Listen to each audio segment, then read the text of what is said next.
It was raining outside, but inside the Oak Ridge County Animal Shelter, something even colder was happening. In the far corner of the shelter, behind metal bars and thick shadows, a large German Shepherd named Rex crouched on the hard concrete floor. His body trembled, his ears were flat against his head, and his tail was tucked tightly between his legs. Every breath came out in quick, nervous puffs. A few minutes earlier, a loud voice had echoed through the building. "Hurry up, mutt!" Dan, one of the shelter workers, had shouted. Dan was tired, angry, and not known for being kind. When Rex didn't move fast enough during cleaning, Dan lost his patience. He slammed the mop bucket down, opened the kennel gate, and hit Rex hard across the back with a rolled-up towel. It wasn't the first time, but this time, it left Rex frozen in fear. Dan muttered something under his breath and stormed out of the room, forgetting to lock the kennel gate behind him. But what Dan didn't know was this. A small security camera sat quietly in the top corner of the room. Its red light blinked softly. It had captured everything. Rex lay still for a long time. He didn't move. He didn't bark. The slap had reopened old wounds, not just on his body, but in his mind. You see, Rex wasn't just a normal shelter dog. Months ago, he had been known by a different name, Kaiser, a trained police K-9 who once worked proudly beside Officer Jake Reynolds. Together, they had tracked criminals, searched buildings, and even found lost children. But one day during a training session, Kaiser had vanished. Everyone believed he had run away or gotten lost in the woods. Posters were put up. A reward was offered. Jake never gave up searching. What no one knew was that Kaiser had been stolen by someone who wanted him silenced. Since then, Kaiser had been passed from one cruel hand to another.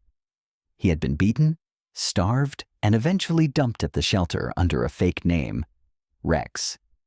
His microchip had been removed, making him hard to identify. Now, months later, he was just a shaking dog in a dark corner of a shelter. No one knew who he truly was, but things were about to change. The camera had caught Dan's cruelty on tape, and someone would soon see it.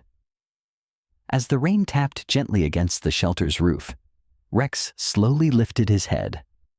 His eyes, once strong and sharp, were full of fear, but also of something else, hope. Somewhere deep inside, he still remembered the sound of his partner's voice, the warmth of a kind hand, the feeling of safety. He didn't know it yet, but his story wasn't over. It was only just beginning.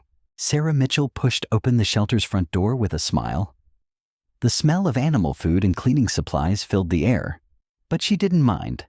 She had been volunteering at Oak Ridge County Animal Shelter for nearly 6 months. Sarah was 21 years old, a veterinary student at the local university. Her dream was to help animals heal, not just their bodies, but their hearts too. And there was one dog she always looked forward to seeing, Rex. Rex wasn't like the other dogs. He didn't wag his tail or bark excitedly. He sat quietly in the back of his kennel, eyes sad and distant. Sarah didn't know his full story, but she could tell he had been hurt, deeply. Still, every time she came, she sat near him. She spoke softly through the bars, bringing him tiny treats and telling him about her day. And slowly, over time, Rex had begun to trust her. That's why, as she walked toward his kennel that afternoon, something felt wrong.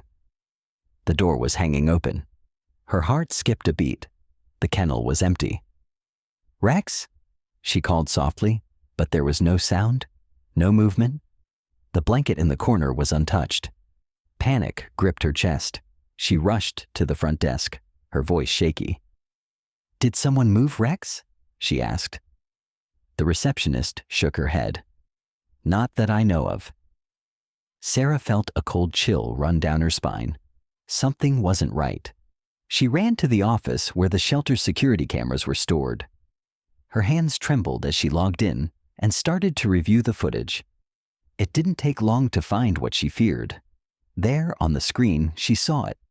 Dan shouting at Rex. Rex trying to move away. And then, Dan hitting him. Hard. Sarah gasped. Her hand flew to her mouth. Then she saw Dan storm off, forgetting to close the kennel gate behind him. "Oh no," she whispered. She didn't waste another second. She began searching every room, calling out softly. "Rex? It's me, Sarah. You're okay. I'm here." Room after room, no sign. Then, in the supply closet at the back of the building, she spotted something. Just a flash of brown and black behind a stack of folded blankets. She slowly opened the door. There he was. Rex was curled up tightly, his body shaking. His eyes were wide with fear. He didn't move. Sarah didn't go any closer. She knew better. She dropped to the floor and sat a few feet away. "It's okay, boy," she said gently. "I saw what happened. I'm so sorry." Her voice was calm, full of warmth. "You're safe now." "I promise." Rex looked at her. His eyes were full of pain, but also something more. Recognition. The girl who sat and spoke softly. The one who never raised her voice. The only one who made him feel safe. And though he didn't move, his breathing slowed.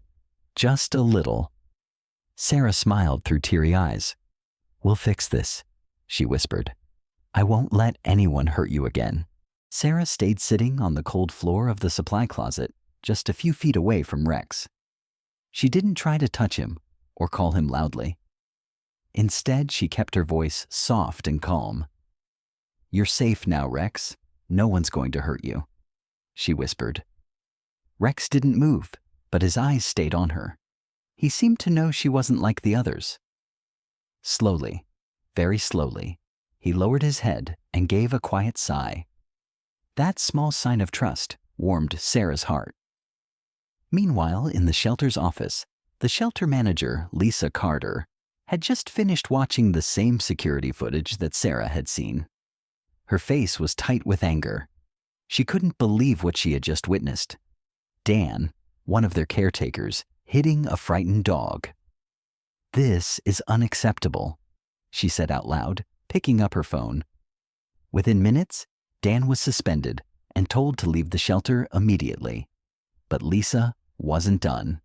She wanted to know more about this dog, about Rex. She pulled out his file from the cabinet. The paperwork said he had been brought in a few weeks ago by Dan himself. It listed Rex as a stray, found wandering the streets, with no collar and no microchip. Lisa frowned. Something didn't feel right. She looked at Rex's photo in the file. Strong build, deep brown eyes, a black saddle marking across his back, and a small scar above his right paw. Her eyes narrowed. That scar looked familiar. She opened her computer and started searching through reports of missing dogs, police departments, local shelters, missing pet databases. Then, something caught her attention. A police K-9 named Kaiser reported missing months ago during a training session. The handler, Officer Jake Reynolds, had been searching for him ever since. Lisa clicked on the picture. Her eyes widened. The dog in the photo looked exactly like Rex. Same markings, same building, same scar. But there was one big problem. Kaiser had been microchipped, like all police dogs, and Rex had none. Lisa picked up the phone and called the shelter's vet. "Can a microchip be removed?" she asked. The vet replied after a pause. "Yes, but not easily. It would have to be done surgically, and only someone cruel or with bad intentions would do that." Lisa's hands shook as she hung up the phone. This wasn't just a stray. Rex was Kaiser, a trained police dog. Someone had stolen him, removed his chip, and brought him to the shelter pretending he was a lost animal. This wasn't an accident. It was a plan. Lisa stood up, her mind racing. If Kaiser had been taken on purpose, then who else was involved? She looked toward the hallway where Sarah was still sitting quietly with the dog. This was no longer just a case of abuse. It was something much bigger, and they had only just begun to uncover the truth. Officer Jake Reynolds had never stopped searching. Every night after work, he checked lost dog reports. Every weekend, he visited shelters and asked about a missing German Shepherd named Kaiser. He had trained Kaiser from the time he was a puppy. They were more than a team. They were best friends.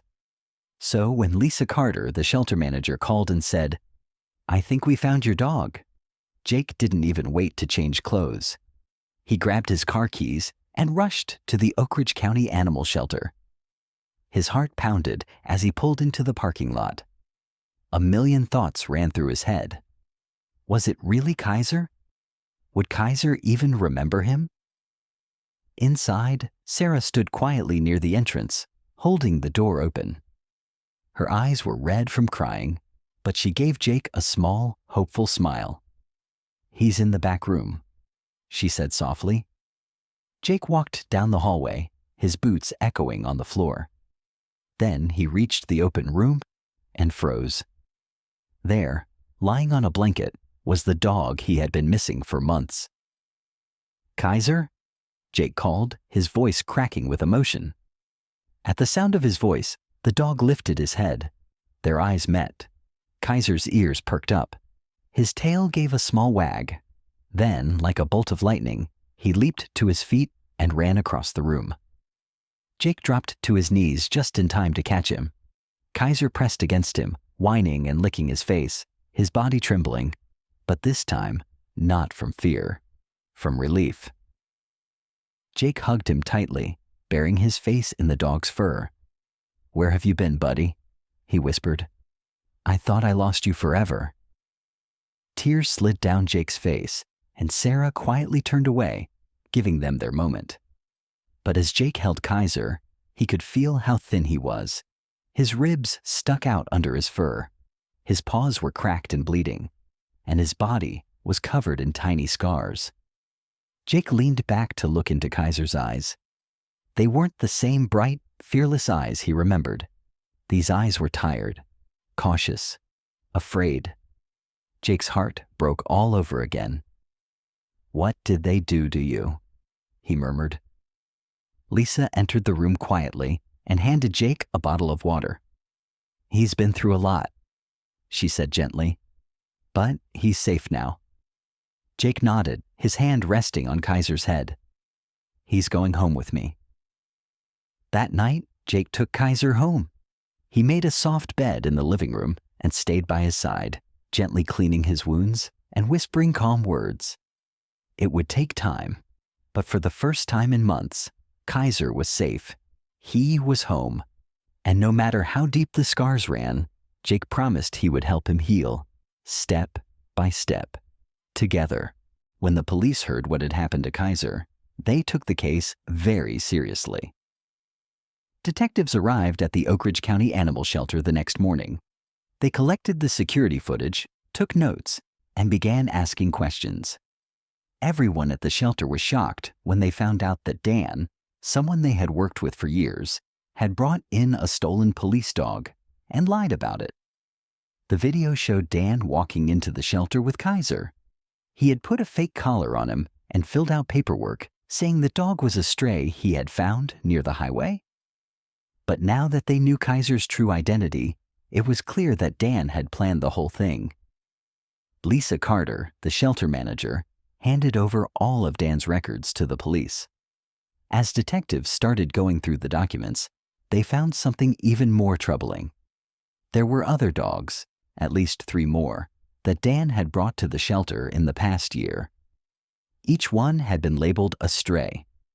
But after speaking with officers from nearby towns, the police realized that those dogs hadn't been strays at all. They had been missing trained dogs. Some were retired military dogs. Others had been therapy animals. One had even been part of a bomb squad. And now, they were all gone. Kaiser had been lucky. But the others had disappeared after just a few days at the shelter. They had either been adopted by strangers or taken away by Dan himself. Detective Morales, who was leading the case, stood in the shelter office with a serious look on her face. "This isn't just about one dog," she told Lisa and Sarah. "This is something bigger. Someone has been stealing highly trained dogs, and we think it's connected to organized crime." It turned out that Kaiser's drug detection skills had made him a problem for some very dangerous people. Criminals who dealt with drugs didn't want a dog like Kaiser sniffing around. They needed him gone. And Dan hadn't been acting alone. The investigation revealed that he had ties to a man with a long history of illegal activity. This man owned a business near the state border, a warehouse that had already been watched by police for months. They now believed the stolen dogs had been sent there, trained again, or even sold to people willing to pay a high price for skilled animals. The case grew quickly. The police worked with state and federal agents. A task force was created to find the missing dogs, stop the criminals, and bring justice for what had been done to Kaiser and others like him. Sarah sat quietly in the shelter one evening, watching Kaiser sleep beside her. His breathing was calm now, but the scars on his body reminded her of everything he had gone through. The world had been unfair to him, but now people were fighting back, and they weren't going to stop until every guilty person was caught and every stolen dog had a chance to come home. Kaiser was safe now, but healing would take time. Even after returning to Jake, he was not the same confident dog he used to be. He flinched at sudden movements and would cry softly in his sleep. Jake understood that what Kaiser had gone through had changed him. He didn't try to rush the healing. He just stayed close, offering love and patience. Kaiser was afraid of small, closed places. Jake noticed this when he tried to bring him into the car. Kaiser stopped at the door, trembling. He didn't want to go in. So Jake sat down next to him and waited. Slowly, over many days, Kaiser began to trust again. It wasn't easy, but each small step forward was a big win. Sarah, the veterinary student who had helped save him, often visited. She had formed a deep bond with Kaiser. Her gentle voice and calm presence seemed to bring him comfort. She would sit beside him and read out loud from her vet school textbooks. It became a quiet routine they both enjoyed. One day, something unusual happened. As Sarah opened her backpack to pull out a book, Kaiser suddenly sat up. His nose twitched and he leaned forward, sniffing the bag carefully. Then he walked over to the book and started sniffing more closely, tail wagging slowly. Sarah looked at Jake, surprised. "He's really focused on this book?" Jake knelt down beside Kaiser. "What's in there?"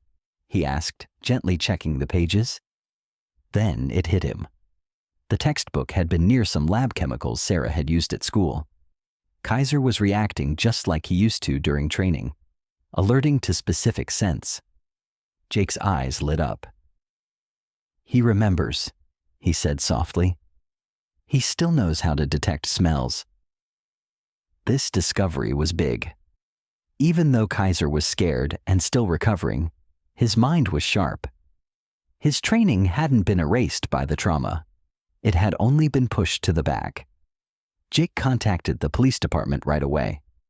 Soon, Kaiser was tested in a calm environment with familiar handlers. Carefully and gently, they asked him to detect different scents, ones he had learned to identify in his police days. He passed every test.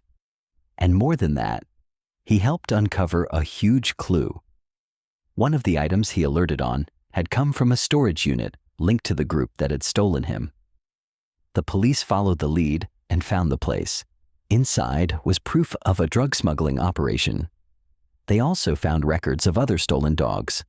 Thanks to Kaiser, they were able to rescue 2 more dogs that were still alive. Everyone was amazed. Even though Kaiser had been hurt, scared, and broken, his courage helped bring justice. Jake hugged him tightly. "You're still my partner," he whispered. "And now you're helping others too." Kaiser had found something new. Not just healing, but purpose. Kaiser had gone through more pain than most dogs ever would. He had been stolen, abused, and nearly forgotten. But with time, love, and care, he began to heal. Although he could no longer return to active police work, he found something just as meaningful: a new purpose. Jake, his former handler and forever friend, noticed that Kaiser had become calmer around other animals, especially those who were scared or injured. When a frightened rescue dog came into the shelter, Kaiser would gently approach, lie down nearby, and wait quietly. The scared dogs often felt safer with Kaiser around. Sarah, the veterinary student, noticed this too. She said, "It's like he understands what they're feeling. He knows how to help them feel safe again." Jake smiled and replied, "Because he's been there himself." Kaiser became a comfort to many dogs who arrived at the shelter after abuse or neglect. His presence gave them hope. When they saw him, strong, calm, and kind, they learned that healing was possible. His story started to spread. News reporters wrote articles. Videos of his recovery went viral online. People across the country were touched by Kaiser's journey. They donated money and shared his story with others. Thanks to this support, the shelter was able to make big changes. Lisa Carter, the shelter manager, introduced new rules: better training for staff, strict rules against animal mistreatment, and a zero-tolerance policy for abuse. No one would ever hurt a dog at Oak Ridge Shelter again. But something even bigger happened. 1 year after Kaiser was rescued, a new place opened its doors: the Kaiser Recovery Center. It was built just outside town on a wide piece of green land. It wasn't just a shelter. It was a peaceful sanctuary for dogs who had experienced trauma. The center had cozy rooms, soft bedding, play areas, and quiet gardens where dogs could feel safe. Trained staff worked gently with the animals, helping them recover at their own pace. At the heart of the center was Kaiser. He wasn't just a name on the building. He lived there. He walked beside new dogs as they arrived, showing them it was okay to trust again. He lay down next to the frightened ones, just like he used to, helping them feel brave. Visitors came to see him, to learn his story, and to understand what real healing looked like. Sarah graduated and began working part-time at the center. Jake visited every week, still Kaiser's best friend. Kaiser had once been a victim, but now he was a guide, a helper, and a hero. His journey proved something important. Even when the world is cruel, kindness can bring healing. Even when we are broken, we can still find a new beginning. Kaiser became a symbol of resilience, and through him, many other dogs found a second chance.